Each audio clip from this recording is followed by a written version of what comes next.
we are going to start streaming to Facebook. Uh, we normally don't stream to Facebook, but normally all of our streams are on YouTube and X. And so we have a development agency that have been going since 2010. And just recently, we've been dealing and experimenting with a lot of AI, as you can imagine. Someone recently asked me, like, "Oh, aren't you like super scared about how AI is like changing code?" I was like, "No, this is like the best time to be alive as a developer." Um, we were able to like improve our process. We spent a lot of time the last 12 months kind of working on our process as far as getting really, really smart about shaping and framing projects really well, breadboarding things, and helping do kind of the thinking side of it first. And then eventually like moving that into then leveraging the AI to go execute on all this as well. So we're building some new tools every single week. And so rather than me try to build some playbooks for our team. We're just hopping on once a week and just talking for an hour and kind of showing what I'm doing as far as process goes, what some of our team are doing. So if you think that's cool, follow along. We'll try to keep these coming each week.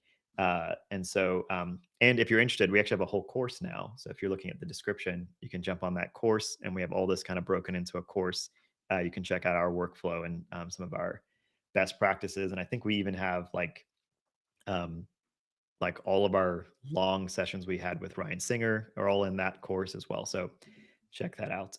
So I'm going to jump over and like talk a little bit about our process as it stands today. We got my team around here as well. So we may jump on if they have questions or if you guys want to comment on anything, just message me there.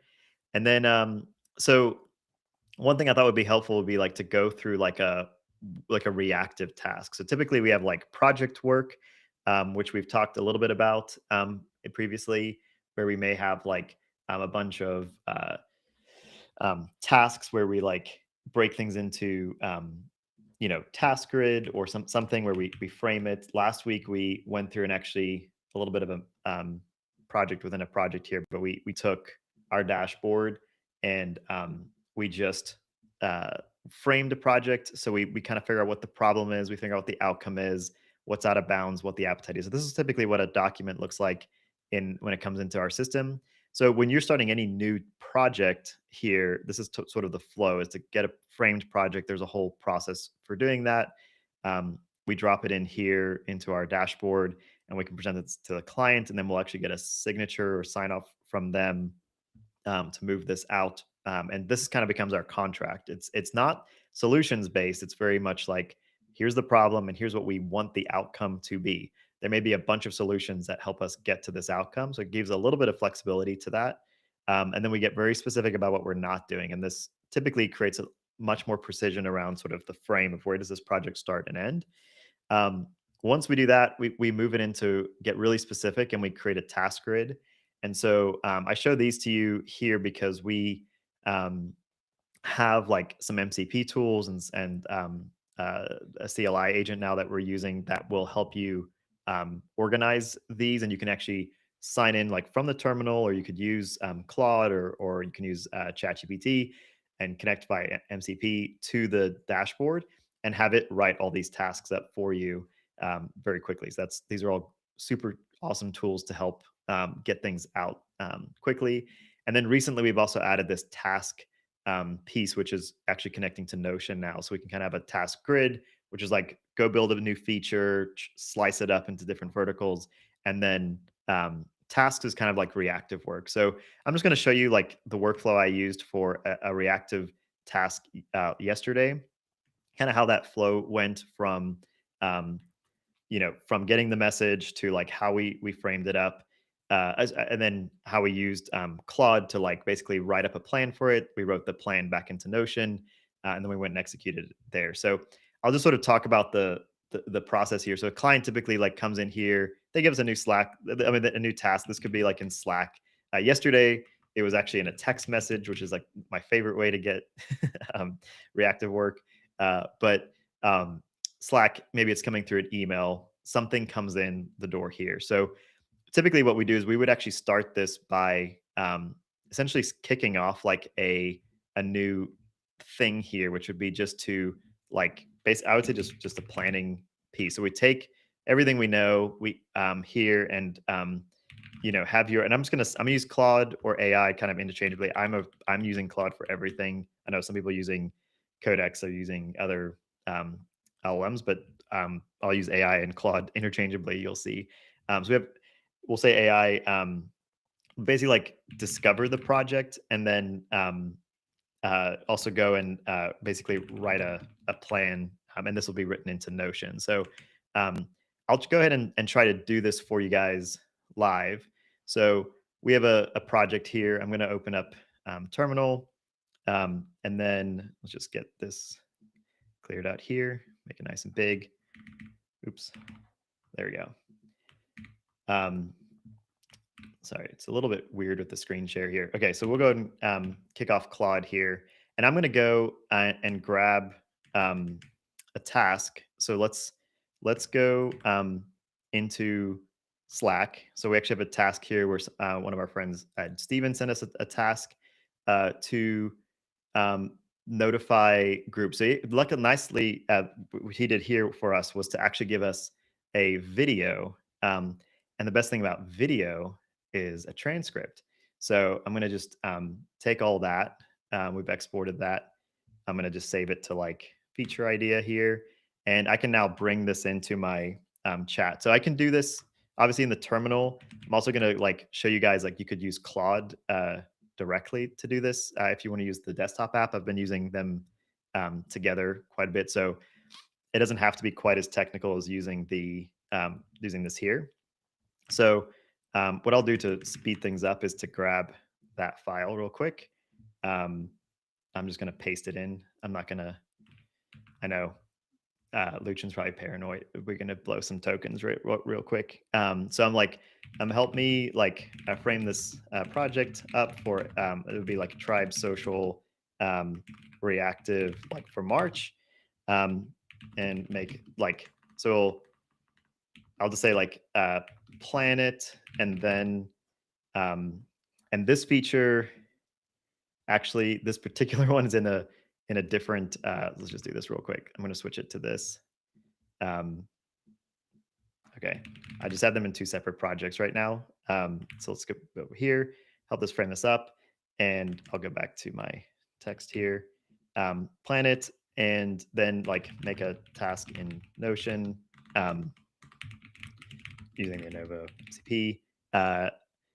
And set to like dev ready. So now I'm going to just paste the transcript here and let it go and churn. So we're in plan mode. I'm going to kill this. And I do this in the project because then it can go and actually use the context of the project itself. So it's going to give it a second there. And what's going to happen, we're going to see this happen here sort of in real time, is go over to Notion. And I'm going to go to our tribe reactive. So come on, where's my shortcuts? Okay. Reactive. Oops. Sorry, my keyboard seems to be not liking the screen share. March 26. So this is how we track little tasks or bugs that pop up. So yesterday, while that's churning behind here, I took a bunch of new features that were happening in like our chat DM, and this is kind of what it did. Like I wrote the plan up, and then it came in to Notion with a full plan. And I just liked it in here because it helped me track where it was in like sort of my interface back to the company. I'll show you as well something that we're starting to draw a little bit more as a team here. As we're trying to thinking of like this is like we've built this sort of centralized hub of knowledge using the MCP and the CLI, and you can like there's some API stuff here, and the dashboard, which you saw over here, is like one layer to that. We have a client dashboard, we have a team dashboard. It's all kind of in one. It's sort of our default UI layer.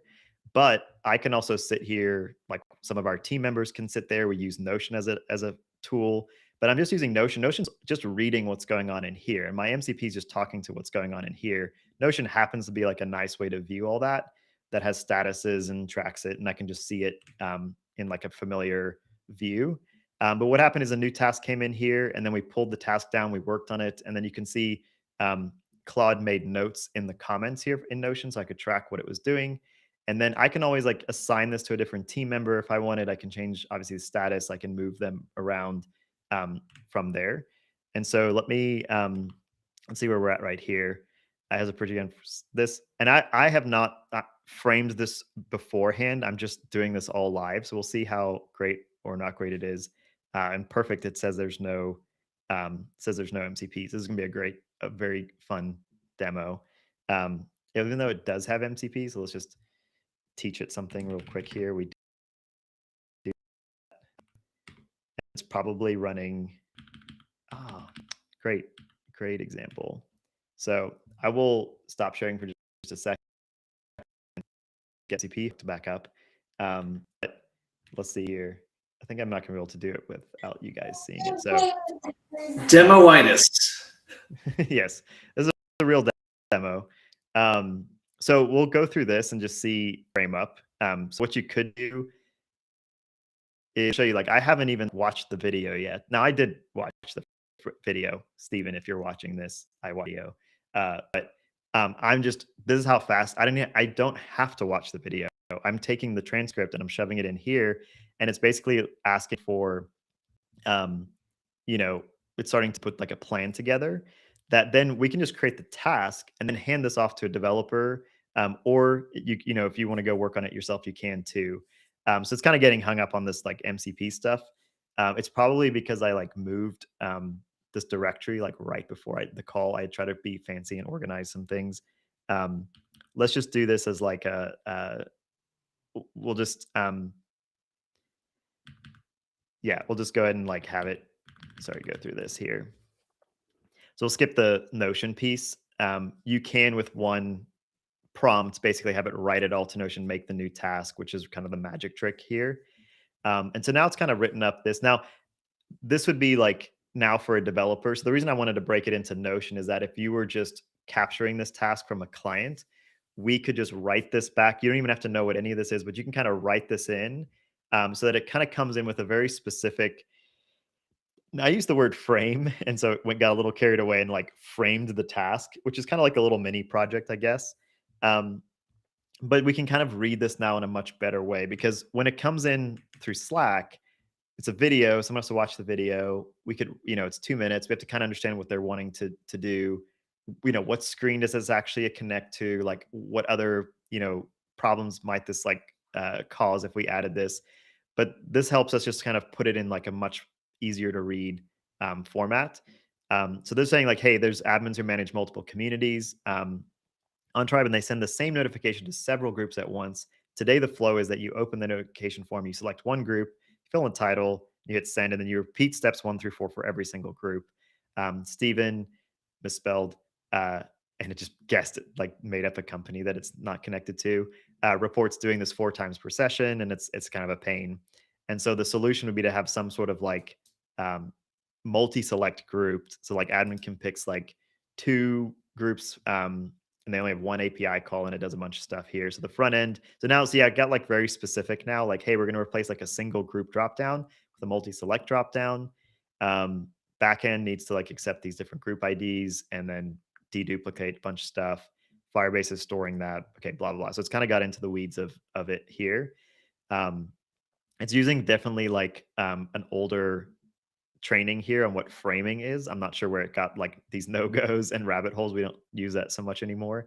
But it's got a little notification into implementation plan. So this could kind of like help get the task in, and we could sort of dump that into Notion, and then we could assign it to someone. So this is like a great little pre-step to sort of getting the project in. Now, it would be good to read through this, make changes to the plan, but then you could use the MCP to pull the task down and then work on it and kind of work your way through that as well. So the main thing here was to show you how it like writes to Notion and comes back, and then how you can pull tasks down from Notion as well. So maybe I'll take a second and get that, or maybe just be better prepared next time for this demo. But that's sort of like how we would go about pulling this in. Let me go back to my little diagram here. We'd pull this in, we'd plan it here. We'd have it write a plan, and then this would send it to Notion. This would actually do the planning piece. And then I'll put this under the human part, but it would essentially like right here, we'll actually write a write up a plan and a task in Notion here, which we can review and comment on and do things there. So it kind of makes it a little more accessible again. And then anyone on the team could actually pull that task, kick off like basically like start like a work session, and we can kick it back over to AI to go ahead and like do that task. Um, Once it's finished, then it kicks back to like review. We're talking about one day having it run local tests. We don't have that, but like say it would run it and it would comment here and then give us like a PR link essentially to finish that off. Um, and so what we're doing is we're still using the human layer to do the planning. We're still using the human of like when to start it, and it has to review the plan and like make sure that it actually looks like a solid solution. But a lot of the time as well, we're talking even about simplifying this. Like once it plans it, like don't worry about this is sort of the I'll put this in like a different color, but this is very much like sort of like a safety net right now. In future versions, like why would you not just do this? Like why would you just take these two things out, plan it, finish it, and then just comment back? Like because coding is so cheap and tokens are so cheap, like why would we just not let it just take a stab at it? And this is actually what I've been doing recently is just letting like going into the planning, reviewing it, and just like executing on it and letting it go right back into like basically the first time I look at it again is when it's in review mode.